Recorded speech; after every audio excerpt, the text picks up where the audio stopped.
Hi everyone, and welcome to today's webinar. In this decade, we have seen a lot of new development in space exploration and rocket technology. We have seen exciting new missions, rockets and spacecraft, and ambitious goals for future space exploration have been set.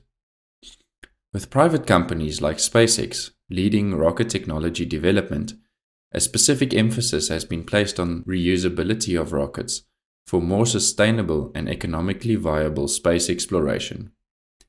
Creating reusable space hardware comes with a host of new design and engineering challenges and unprecedented procedures, such as refueling of rockets in low Earth orbit for flights to more distant targets, such as the Moon or Mars.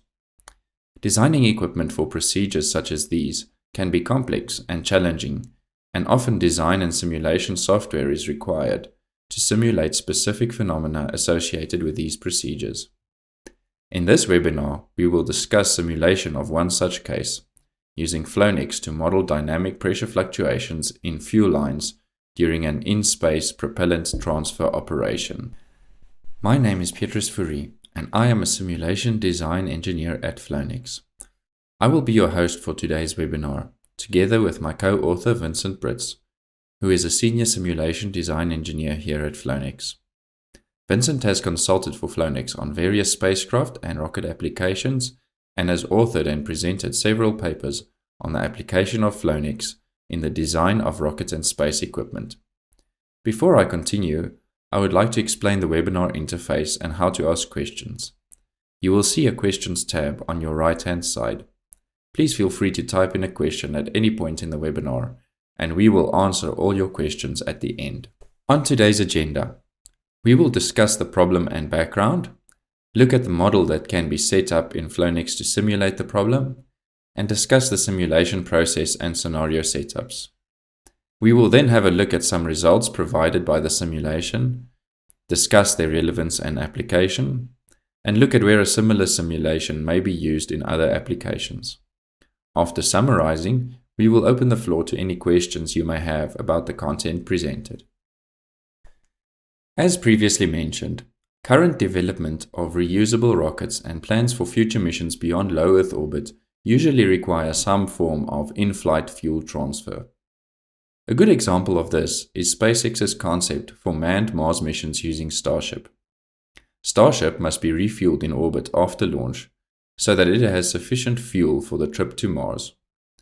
Flying to Mars involves a prograde burn from low Earth orbit that will accelerate the vehicle up to escape velocity and insert it into a heliocentric orbit that will take it all the way out to Mars, a trajectory commonly known as a Hohmann transfer. It may even be necessary to refuel the spacecraft in orbit around Mars for the return flight to Earth. Where reusable launch vehicles are concerned, in-flight fuel transfer is often required as well. This is, however, usually restricted to fuel transfer within the booster or rocket stage itself. Fuel must be transferred from the main tanks to the header tanks for every 0G relight of the engines. If the launch vehicle's first stage is to be recovered by a controlled landing, several engine relights are required, for the boost back burn and for the landing burn. A vehicle being recovered from orbit requires a deorbit burn. In any scenario where fuel is transferred from one tank to another, pressure fluctuations will occur in the fuel lines as valves are closed and opened and pumps started up and shut down. These pressure fluctuations occur because of the rapidly changing pressure drop characteristics of valves in transition or pumps in startup or shutdown. Similar transient pressure fluctuations are found in other space-related applications, like reaction control system thruster fuel feed systems, fuel tank venting, and ground propellant loading equipment. Since minimizing the mass of components is critical in space applications, it is important for the design engineer to exactly quantify these fluctuations in order for the design of the system to be done with sufficient safety margin. Transient modeling of these pressure fluctuations in fuel lines during a propellant transfer operation will be the main aim of this presentation. Modeling of the flow yields results crucial to valve, pipe, and pump equipment design, such as transient mass flow rates and peak pressures. Accurate modeling of these pressure fluctuations is critical for understanding the phenomena and for understanding what factors drive the magnitude of these fluctuations. Accurate modeling of the pressure fluctuations will also allow the designer to implement mitigation for high peak pressures, such as modulating pump startup speed or valve transition rates. Fuel transfer between two tanks is a complex transient flow problem involving factors such as two-phase flow and non-linear pressure drops. The solution to the flow equations is therefore usually implicit, and thus requires a simulation tool such as Flownex to solve accurately. So, having said all that, let us have a look at the example that we have modeled in Flownex. This model describes a scenario where two rocket ships have docked in low Earth orbit. The launch vehicle that delivered them to orbit consisted of two stages. The first stage returned to the launch site after having expended its propellant and having lofted the second stage, which is the rocket ship illustrated here, into the upper atmosphere. The rocket ship then lit its own engines and completed the ascent to orbit. The plan is to refuel the rocket ship on the right, from now on referred to as the ship, so that it can perform a trans-Mars injection burn and proceed with a flight to Mars.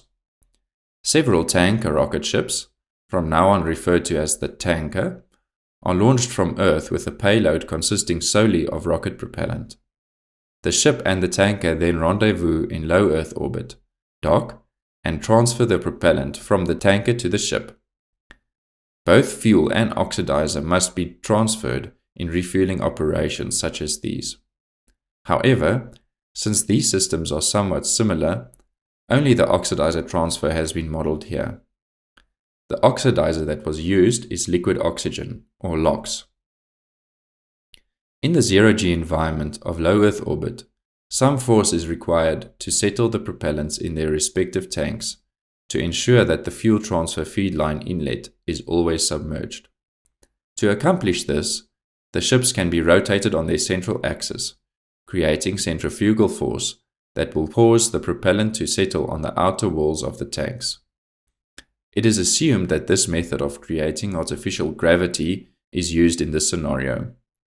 The total gravitational acceleration along the tank walls can be calculated as a function of rotational speed and tank radius.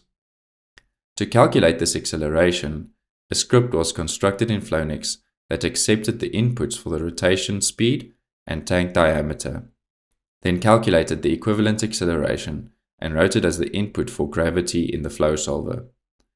A low rotational speed was specified, just enough to ensure propellant settling without requiring unrealistically high roll rates.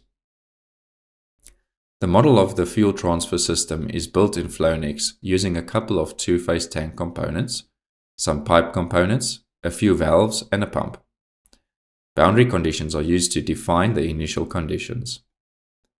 A two-phase tank component is used for the tanker LOX tank. A cylindrical tank geometry was specified such that the fluid open surface area to tank level ratio was consistent with the centrifugal force propellant settling method previously explained, and with a proposed tank volume of 103 cubic meters. A heat source was also specified for both tanks, consistent with heating by solar and terrestrial radiation. The tank's initial conditions are specified by a steady-state boundary condition. It is assumed that the tank is pressurized to 600 kPa and the fluid average temperature is minus 190 degrees Celsius. In other words, the LOX is in a subcooled state. A mass fraction boundary condition allows us to specify the level by specifying the mass ratio between fluid and gas in the tank. You can see that the tanker is practically full if you look at the liquid phase volume fraction of the tanker LOX tank. The propellant feed line consists of a series of 300 mm diameter pipes. The tanker pump feed line connects on the outer radius of the tanker tank and feeds fluid to the transfer pump. The transfer pump is modeled as a centrifugal pump and is designed to provide a steady flow rate of 200 kilograms per second. This criterion was specified to ensure that the tanker can be emptied in approximately 10 minutes, which is a reasonably short time for an in-flight fuel transfer operation. The pump is off at the start of the simulation. You can see here that the speed is set to essentially zero. The tanker transfer line runs along the outer hull of the tanker to the tanker transfer valve, situated close to the connection point between the tanker and the ship. This valve is closed at the start of the simulation. You can see here that the valve opening is set to zero. The lines up to this point are assumed to have fluid in them at the start of the simulation. The transfer connector line connects the two ships and has a secondary loss associated to the fuel line quick connector coupling the ship and tanker fuel lines. This section of pipe is evacuated at the start of the simulation. The steady state boundary conditions here are used to set this. Beyond the closed ship transfer valve, the lines are also filled with fluid through the ship transfer line to the ship LOX tank. The connection to the ship tank is also on the outside radius of the tank, as with the tanker. Both tanker pump feed line and ship transfer line have secondary losses associated with sharp pipe inlets and exits respectively. The ship LOX tank is set up in much the same manner as the tanker LOX tank, except that it is practically empty, as can be seen from the liquid phase volume fraction here. And the volume is much larger at 822 cubic meters.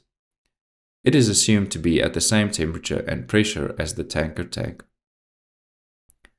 At the top you can see that a recycle line was also included between the two tanks. This consists of a series of 100 mm diameter pipes and a valve on both the ship and tanker side.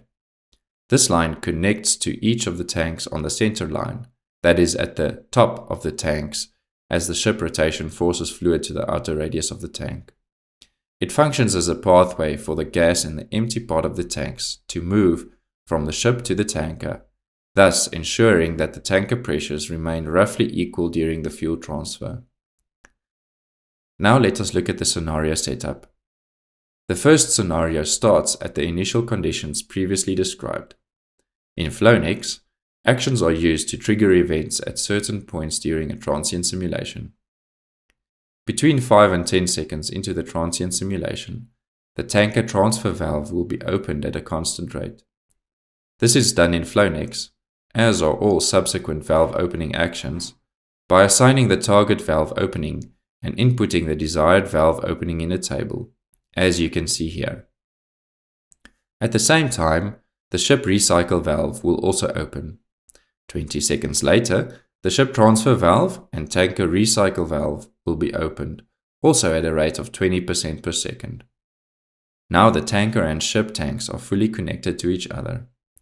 5 seconds after this, the pump will start up, spooling up to full speed in 5 seconds. Soon after this, the system will reach a pseudo-steady state, with fuel transferring at a constant rate from the tanker to the ship. The shutdown sequence begins when the tanker tank level is below 3%. This condition is set up to trigger some actions. The tanker and ship valves throttle to 90% and the pump spools down to 40% speed. This limits the flow rate so that fuel transfer can be stopped more precisely and to limit pressure spikes in the system when shutoff occurs. At 1% tanker tank level, more actions trigger. The valves close and the pumps shut down completely. Fuel transfer is now complete. As soon as the pump has spooled down, the recycle valves are closed and the tanker and ship are ready to disconnect. Fuel transfer complete. Now we will run the transient simulation. We are graphing mass flow rate through the feed line, tanker levels, and fuel line internal pressure at the points on either side of the tanker and ship transfer valves. It takes the system a few seconds to establish itself in steady state, with a mass flow rate at essentially zero, tank levels constant, and pressure stable. As we pass the 5-second mark, the tanker transfer valve starts opening. This causes a sudden surge in mass flow as the fluid rapidly rushes into the evacuated connector line, with very little resistance to slow the fluid down. The pressure on the tanker side of the valve rapidly reduces, and the pressure on the outside of the ship valve rapidly increases as the fluid rushes into the void. A peak mass flow of about 750 kilograms per second is recorded, which is almost 4 times the nominal flow rate. A very large pressure wave forms as the fluid fills up the space, causing the pressure at all 3 points upstream of the ship valve to spike to well over 7 megapascals, which is more than 10 times the pressure of the tank. The pressure oscillation, which is similar to a water hammer event, dies down in a few seconds as the system dampens itself. You can see here that the tank level almost dropped by 1% as the connector line was rapidly filled with fluid. The system now establishes itself at a new equilibrium as we await the opening of the ship transfer valve.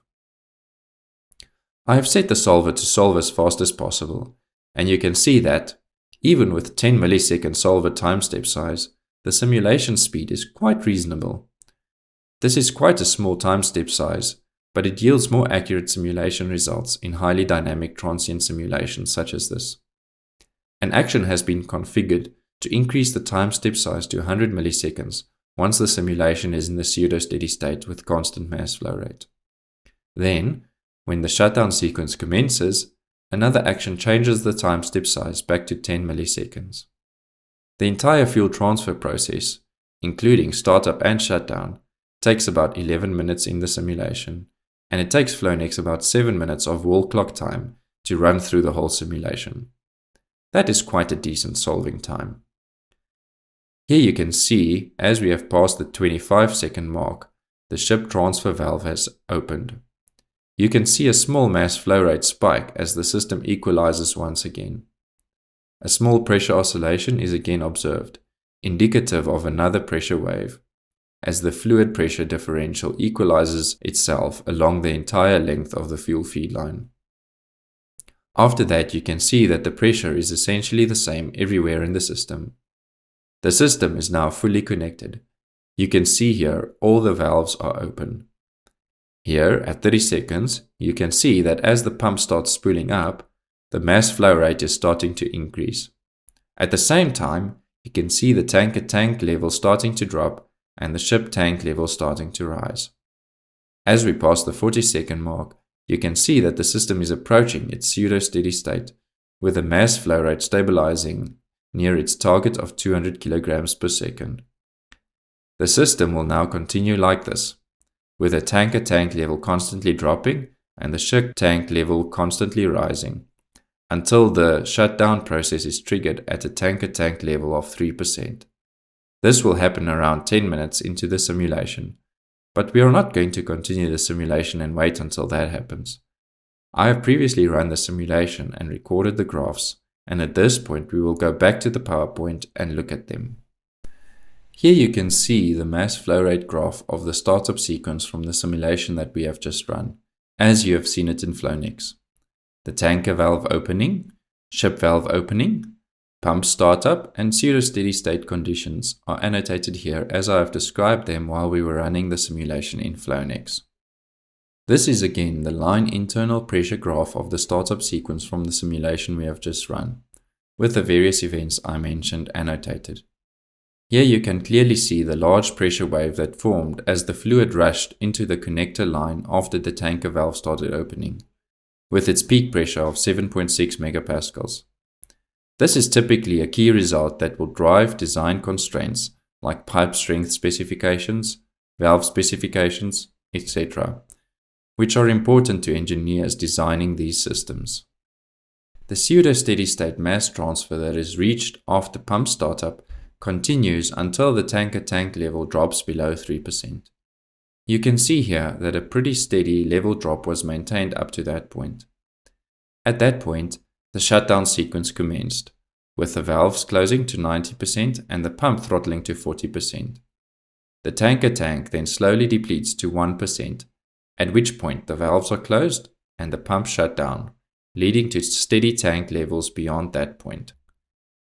Although the initiation of the shutdown process does not result in huge pressure fluctuations, a water hammer-like pressure oscillation is again observed when the valves close rapidly from 90% to 0%. Even though this is a significant pressure oscillation, The peak pressure is nowhere nearly as high as in the startup sequence when the valves were opened. They are now only about 1 megapascal compared to the almost 8 megapascal experienced during opening of the valve. This is because there is no large evacuated line into which the fluid will rush and cause massive pressure oscillations, and we have designed the valve opening and closing and pump startup and shutdown times to avoid any rapid changes in fluid momentum. That 8 megapascal pressure spike is a serious problem, so let's try reducing it. We are now going to look at a second scenario where we will apply some control to the valve opening to attempt to decrease the maximum pressure spike when the tanker valve is first opened. Scenario 2 is identical to Scenario 1, except that the tanker valve is first opened to only 5% and then kept there for a few seconds before being fully opened. This table input to the valve opening action shows this control implemented. The idea behind this is that if we can limit the valve opening in the beginning, the fluid will fill the evacuated connector line at a lower rate, and the resultant pressure wave formed when the fluid has completely filled the void will be smaller due to the decreased momentum of the fluid. To save time, we are not going to run the simulation now. We will go back to PowerPoint and just look at the results. We can see here that Scenario 2 did indeed result in a much smaller flow rate spike when the tanker valve was opened. The peak flow rate was decreased from 750 kilograms per second to around 130 kilograms per second. This is exactly what we expected to happen when applying the control to the opening valve, as I previously explained. Looking at the worst case connector line exit pressures of both scenarios, we can see that the peak pressure has been drastically reduced by controlling the valve opening. A pressure wave is still formed, as can be expected, since the fluid will still be filling the evacuated line fairly quickly, but the maximum pressure is now 1.77 megapascals instead of 7.6 megapascals, a significant difference that will have a positive impact on strength considerations that must be made when designing the pipes and valves. Looking at the fuel line pressures during the shutdown process, we can see that the pressure spikes are identical. This makes sense since we didn't alter the shutdown process. You can, however, see that the shutdown occurs several seconds later in Scenario 2. This also makes sense if you consider that the valve opening procedure held the valve open at only 5% for several seconds before opening it fully all the way. This would allow less flow through than at the equivalent time in Scenario 1. This means that it will take a few seconds longer for the tank to empty. In a more general sense, we can therefore say that controlling valve opening and closing times reduces pressure fluctuations in the system, but results in a longer time to complete the procedure. The design engineer will have to balance these factors out when considering design of the system as a whole. This brings us to the end of the Flownex simulation and results discussion. This is just one of the applications of Flownex in propellant system design. Some other possible scenarios that can be modeled and simulated in a similar fashion include booster main tank to auxiliary tank fuel transfer for zero-G engine relights, reaction control system thruster fuel feed systems, booster fuel tank venting events, ground propellant loading, or even rocket engine startup and shutdown processes. Additionally, most liquid-fueled rocket engines have a rather intricate startup process, where fuel feeds must be precisely controlled and flow rates must be rapidly changed in order for the engine to start up successfully. This diagram shows the RS-25 rocket engine used on the Space Shuttle. The graph illustrates the flow rates, rapidly changing valve openings, and pressure fluctuations in the fuel feed system during engine startup. This sequence can be modeled and simulated in a very similar way to what we have done here. Rocket engine design engineers could therefore use Flownex as a tool for modeling the engine startup process and associated pressure fluctuations in fuel lines, flow rates, etc. So, summarizing what we have covered in this webinar, we have modeled and performed a transient simulation of a ship-to-ship in-orbit liquid rocket fuel transfer operation. The Flownex model described the fuel transfer operation including valve opening, pump startup and shutdown, valve closing, and control of the process. Dynamic pressures in fuel lines, tank levels, and flow rates were recorded, and results evaluated. We then identified the source of a large pressure spike and modified the control logic to reduce the magnitude of the pressure spike. We reran the simulation to quantify the improvement of our mitigation and noted the changes in our results. We concluded by outlining how modeling of dynamic pressure fluctuations in fuel lines is relevant to several other rocket and spacecraft-related applications and operating scenarios, and how a similar Flownex simulation could be useful in such cases. And this brings us to the end of this exciting out-of-this-world webinar. I hope that you have found this webinar to be insightful.